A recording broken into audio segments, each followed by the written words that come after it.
Assalamualaikum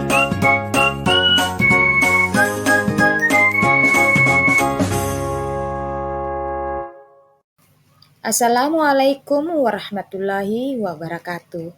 Halo, apa kabar Bapak Ibu Guru calon guru penggerak yang ada di seluruh Indonesia?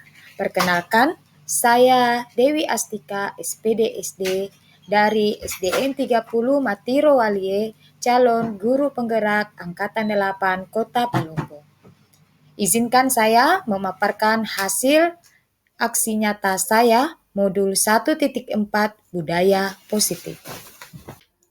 Perkenalkan, beliau berdua adalah fasilitator dan pengajar praktik saya, yaitu Bapak Donald Walter Dias MPD dan Ibu SC SPD MMPD. Berikut ini merupakan rancangan tindakan untuk aksi nyata saya. Yang pertama adalah latar belakang. Budaya positif adalah keyakinan dan nilai yang disepakati yang menjadi kebiasaan bersama yang akan dilakukan dalam waktu lama. Menerapkan budaya positif dapat meningkatkan kesadaran siswa dalam membentuk karakter positif.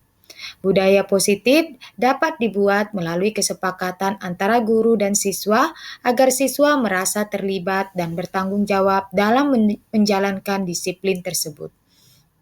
Murid tidak suka peraturan karena selama ini jika mereka melakukan pelanggaran, mereka akan mendapat hukuman dan cenderung akan mempermalukan dirinya. Selanjutnya adalah tujuan aksi nyata saya. Yang pertama adalah menciptakan murid yang merdeka dan disiplin diri yang kuat. Yang kedua, menumbuhkan budaya positif di sekolah dengan meyakini nilai-nilai kebijakan universal. Selanjutnya, tolak ukur keberhasilan aksi nyata saya adalah terbentuknya keyakinan kelas melalui kegiatan kesepakatan kelas yang dilakukan wali kelas dan siswa. Yang kedua, siswa mampu menerapkan dan menjalankan keyakinan kelas yang telah dibuat. Selanjutnya, lini masa tindakan adalah langkah-langkah tindakan yang akan saya lakukan. Yang pertama, menghadap kepala sekolah untuk menjelaskan pentingnya budaya positif dan keyakinan kelas di sekolah, serta meminta izin untuk mendesiminasikan bersama rekan guru. Kedua, mengumpulkan rekan guru untuk melakukan desiminasi pemahaman materi budaya positif atau keyakinan kelas dan segitiga restitusi. Yang ketiga, berkoordinasi dan berkolaborasi dengan wali kelas untuk membuat keyakinan kelas masing-masing.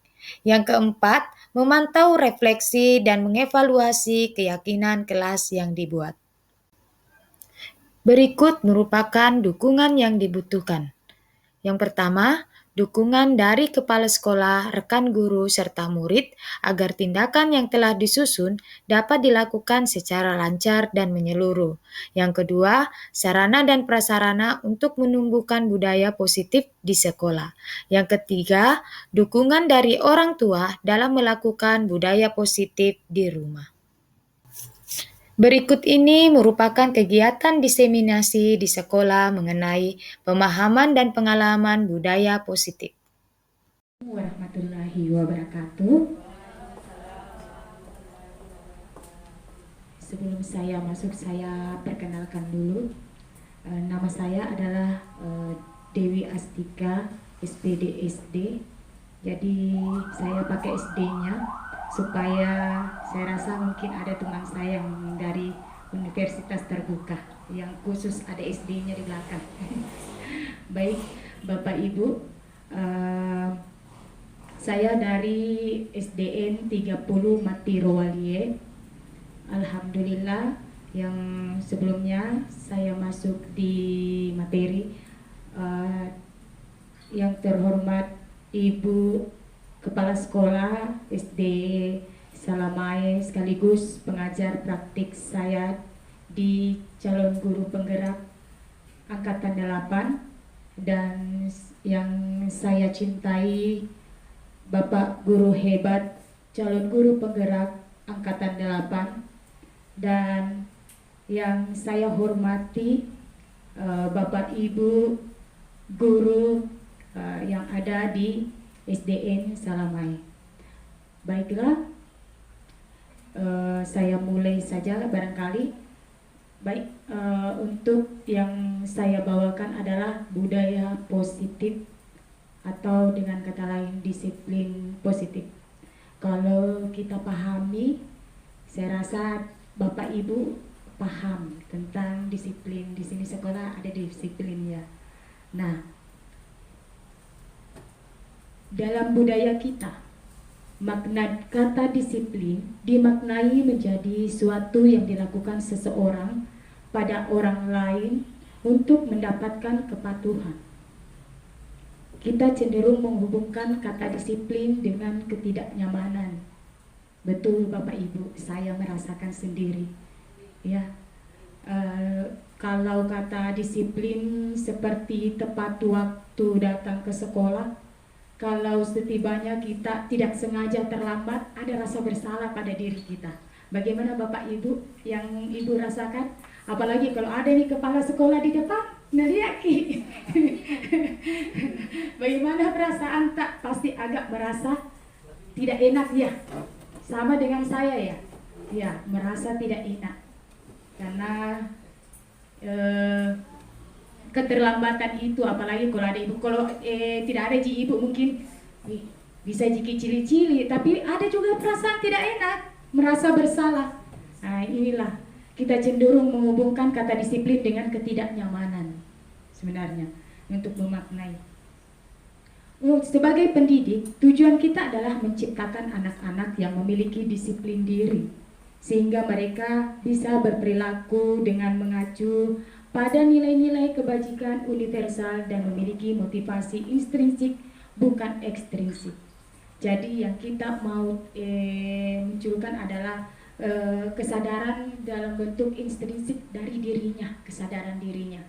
Bukan karena hukuman, bukan karena menerima imbalan.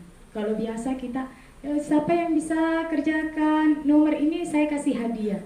Ternyata hal itu merupakan ekstrinsik.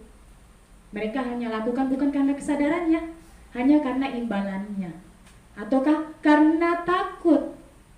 Karena takut, ya. Seperti disiplin positif merupakan salah satu penerapan disiplin yang bertujuan untuk menumbuhkan kesadaran serta memberdayakan anak untuk melakukan sesuatu tanpa sogokan ancaman maupun hukuman. Sogokan tadi seperti hadiah Bapak Ibu. Ancaman karena takut dihukum. Seperti itu ya. Kemudian kita masuk di budaya positif atau motivasi perilaku manusia. Perilaku manusia yang berhubungan tadi disiplin. Perilaku manusia ini sangat penting. Motivasinya apa saja?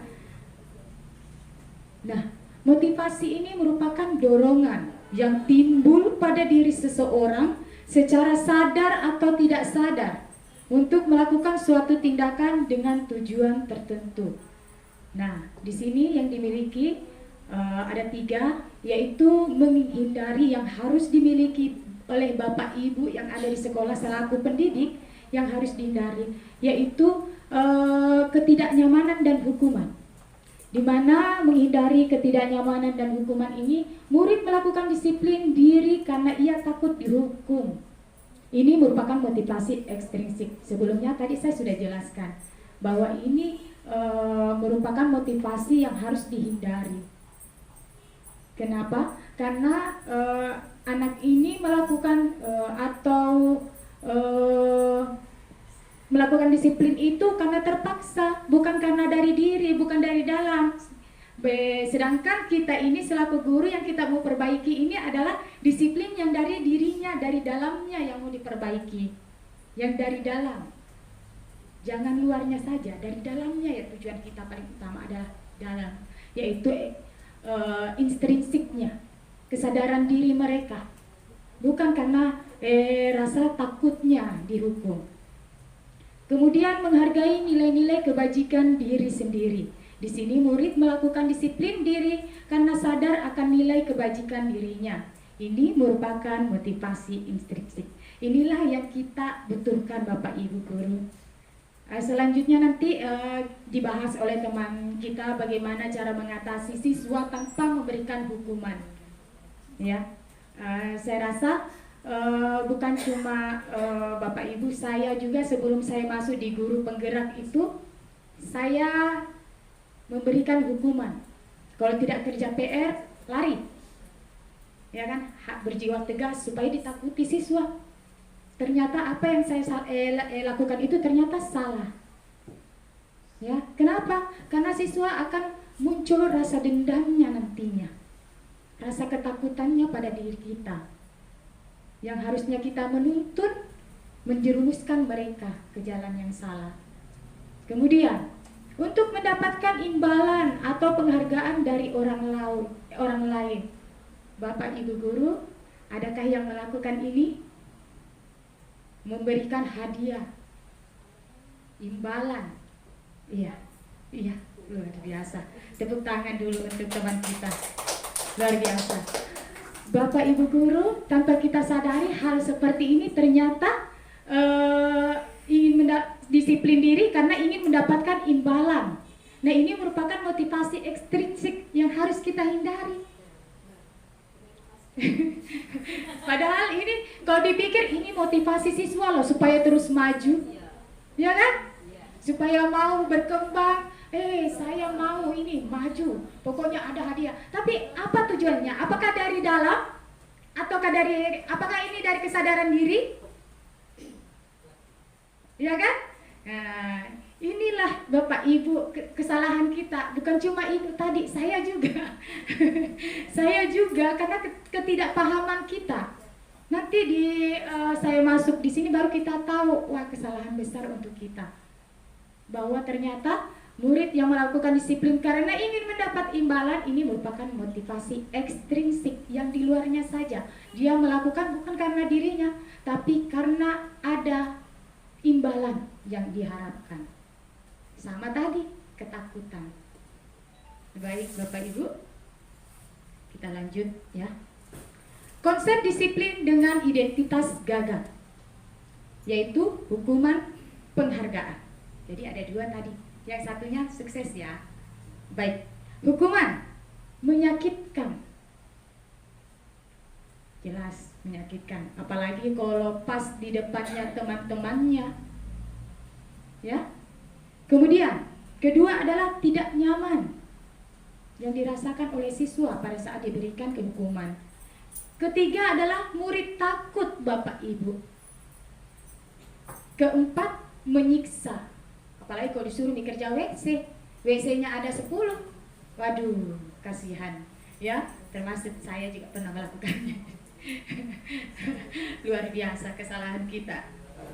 Kemudian murid menyembunyikan kesalahan. Kenapa dia menyembunyikan kesalahan? Kita ajar mereka untuk tidak jujur lagi di sini. Kenapa? Ya karena rasa takutnya. Ya, murid menyembunyikan kesalahannya ya. Atau yang jujur dia tidak bisa tidak mau jujur. Kenapa? Ya takut dihukum. Tuh ada WC 10 mau dikerja, wah sendiri saya ya kan. Seperti itu. Kemudian murid menjadi tidak ramah.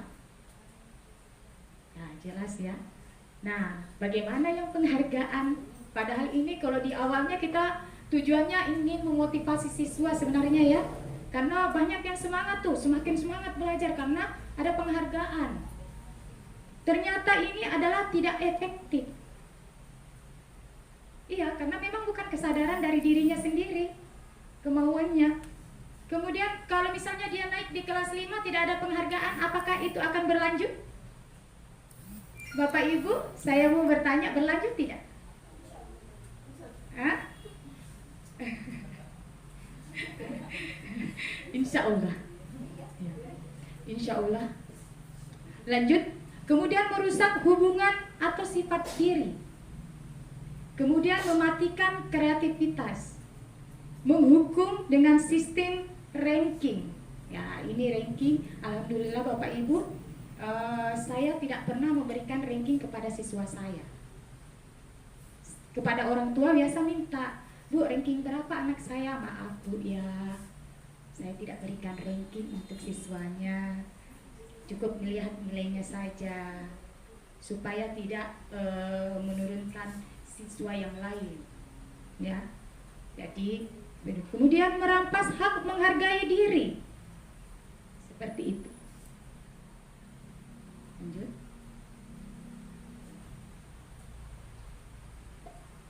Nah, konsep disiplin atau pendekatan restitusi adalah sebuah cara menanamkan disiplin positif pada murid. Nah, pengertian apa itu restitusi? Restitusi adalah proses menciptakan kondisi bagi murid untuk memperbaiki kesalahan mereka sehingga mereka bisa kembali pada kelompok mereka dengan karakter yang lebih kuat. Ini diambil dari Gosen pada tahun 2004. Kemudian untuk ciri-ciri restitusi ini adalah dia bukan menebus kesalahan, namun belajar dari kesalahan. Jadi kita pancing Bapak Ibu, kesalahan apa yang kita lakukan, nak? Dia sadar dirinya.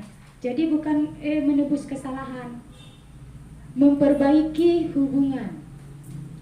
Tawaran bukan paksaan. Kita menawarkan, bukan memaksa. Menuntun untuk melihat ke dalam diri. Kemudian mencari kebutuhan dasar yang mendasari tindakan. Dan yang terakhir adalah fokus pada karakter, bukan tindakan, menguatkan dan fokus pada solusinya. Siswa diajak untuk diskusi kepada gurunya atas kesalahan apa yang dia lakukan. Dia temukan sendiri masalahnya Bapak Ibu. Inilah tujuan kita. Kita adalah seorang guru yang menuntun menurut Ki Hajar Dewantara, bukan mendidik. Kita menuntun, membawa anak-anak agar tujuannya ini sebenarnya siswa mampu menyelesaikan masalahnya. Dia mampu menemukan masalahnya sendiri. Kemudian dia mampu menyelesaikan masalahnya sendiri agar suatu saat dia dewasa, dia bisa melakukan hal itu. Karena paling utama adalah dasarnya Bapak Ibu. Perbedaan, ada contoh kasus siswa berantem dengan teman lainnya. Pada siswa berantem dengan teman lainnya, bisa kita bayang-bayang ini, pernah saya terjadi di kelas saya ini, ya kan? Kemudian kita hukuman. Guru menghukum siswa tersebut membersihkan kamar mandi, ya kan? Kamar mandi lagi disebut WC nih yang harus dibersihkan. Kemudian guru marah dan siswa menjadi takut. Kalau konsekuensi, guru memberikan konsekuensi siswa menulis perjanjian tidak mengulangi sebanyak 33 kali. Ini waktu zaman saya SD ini, saya lakukan ini. Ini pada zaman saya SD. Nah, di sini ya guru tegas dan siswa menghormati. Sedangkan restitusi adalah guru menanyakan keyakinan kelas atau dirinya dan siswa membantu. Ini yang saya maksud tadi, komunikasi. Ya. Kemudian guru terbuka dan siswa menghormati dirinya dan orang lain. Hasilnya sudah ada. Guru terbuka dan siswa menghormati dirinya dan orang lain. Dengan mengetahui kesalahannya Bapak Ibu, dia paham keyakinan kelas apa yang dia sudah langgar dan apa yang dia lakukan, apa yang dampaknya bagi orang lain, dia akan tahu sendiri jawabannya dengan pertanyaan-pertanyaan yang diberikan kepada guru. Untuk kegiatan ini nanti ada teman saya yang lebih jelasnya lagi, yaitu tentang keyakinan kelas. Seperti apa itu keyakinan kelas. Oke, Bapak Ibu, sekian penjelasan saya. Kurang lebihnya mohon dimaafkan. Untuk disiplin positif, saya ucapkan terima kasih sebanyak-banyaknya atas perhatiannya Bapak Ibu. Saya akhiri, nanti ada yang melanjutkan saya akhiri dengan wabillahi taufiq wal hidayah. Wassalamualaikum warahmatullahi wabarakatuh. Waalaikumsalam warahmatullahi wabarakatuh. Iya, luar biasa, tepuk tangan untuk Ibu Dewi Astika.